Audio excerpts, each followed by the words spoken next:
योगी आदित्यनाथ महाकुंभ मेले के समापन समारोह में भाग लेने प्रयागराज पहुंचे। इस दौरान उन्होंने मेला क्षेत्र में सफाई अभियान की शुरुआत की। सीएम योगी अन्य अधिकारियों और सफाई कर्मचारियों के साथ मेला क्षेत्र में झाड़ू लगाते दिखाई दिए। समापन समारोह में आयोजन को सफल बनाने वालों का वो सम्मान भी करेंगे।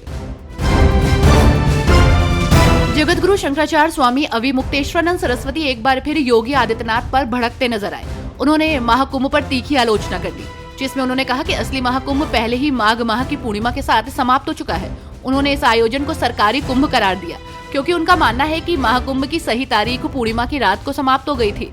महाकुंभ पहले ही पूर्णिमा को समाप्त हो चुका था। जो अब हो रहा था वो सरकारी कुंभ है। महाकुंभ में महाशिवरात्रि पर आखिरी स्नान के बीच यूपी के डीजीपी प्रशांत कुमार ने एक चौंकाने वाला बयान दिया। डीजीपी प्रशांत कुमार ने कहा कि महाकुंभ बिना किसी बड़े हादसे के संपन्न हुआ, जबकि करीब 15 दिन पहले ही उन्होंने मौनी अमावस्या पर हुए हादसे के लिए गलती मानी थी। यूपी के डीजीपी के बयान पर अखिलेश यादव का पलटवार सामने आया। मुखिया प्रशांत कुमार ने अपने कर्मियों की पीठ थपथपाते हुए कहा था कि महाकुंभ में कोई हादसा नहीं हुआ, जिसके बाद राजनीतिक पारा हाई हो गया। सपा मुखिया अखिलेश यादव ने डीजीपी प्रशांत कुमार के बयान पर सवाल उठा दिए। अखिलेश यादव ने कहा कि श्रद्धालुओं की जान जाना क्या बड़ी घटना नहीं है।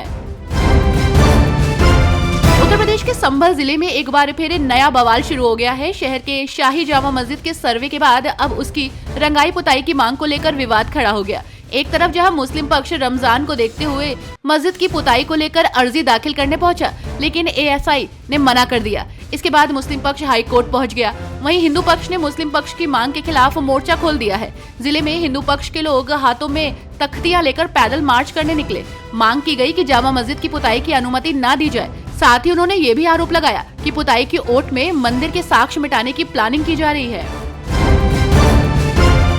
समाजवादी पार्टी के अध्यक्ष अखिलेश यादव ने देश के शेयर बाजार में आई गिरावट के लिए विदेशी निवेशकों के धन निकालने को जिम्मेदार ठहराया। साथ ही भारतीय जनता पार्टी को भी जिम्मेदार माना। उन्होंने कहा कि विदेशी निवेशकों का पैसा निकालना ये दिखाता है कि उन्हें भारत की अर्थव्यवस्था पर भरोसा नहीं रह गया। उत्तर प्रदेश के मुरादाबाद जिले से हैरान करने वाला मामला सामने आया है, जहां आरोप है कि प्रिंसिपल की पिटाई से तीसरी कक्षा की छात्रा की आंख की रोशनी चली गई। छात्रा के परिजनों ने इस बारे में जिलाधिकारी से मिलकर न्याय की गुहार लगाई है। परिजनों की मांग है कि महिला प्रिंसिपल पर कार्रवाई की जाए, साथ ही छात्रा का इलाज कराया जाए। मुख्यमंत्री योगी आदित्यनाथ ने महाकुंभ के पूर्ण होने पर सभी श्रद्धालुओं और कल्पवासियों का हार्दिक अभिनंदन और आभार जताया है। उन्होंने इंटरनेट मीडिया एक्स पर लिखा, प्रधानमंत्री नरेंद्र मोदी के मार्गदर्शन में आयोजित मानवता का महायज्ञ, आस्था, एकता और समता का महापर्व महाकुंभ प्रयागराज आज महाशिवरात्रि के पवित्र स्नान के साथ अपनी पूर्ण आहुति की ओर अग्रसर है। उत्तर प्रदेश के लखीमपुर खीरी में 2 बाघों की मौत हुई है। पलिया क्षेत्र में घर में घुसकर हमला करने वाली बाघिन को ग्रामीणों ने पीट कर मार डाला। बाघिन ने 2 ग्रामीणों को घायल भी किया था। दूसरे बाघ की मौत कार की टक्कर से मैलानी में हुई है। वन विभाग सतर्क हो चुका है। उत्तर प्रदेश में गाय पालन को बढ़ावा देने के लिए प्रदेश की गौ सेवा आयोग ने अमृत धारा स्कीम शुरू की है, जिसके क्रियान्वयन के लिए बुधवार को आयोग की कोर कमेटी की एक बैठक हुई, जिसमें गाय पालन को बढ़ावा देने के लिए इस अभियान को ग्राम स्तर तक पहुंचाने को लेकर चर्चा हुई। अमृत धारा योजना 2 वर्गों में विभाजित है। पहली छोटे किसानों और पशुपालकों के लिए है, जिसमें 2 से 10 गाय पालने के लिए 10 लाख रुपए तक का ऋण दिया जाएगा।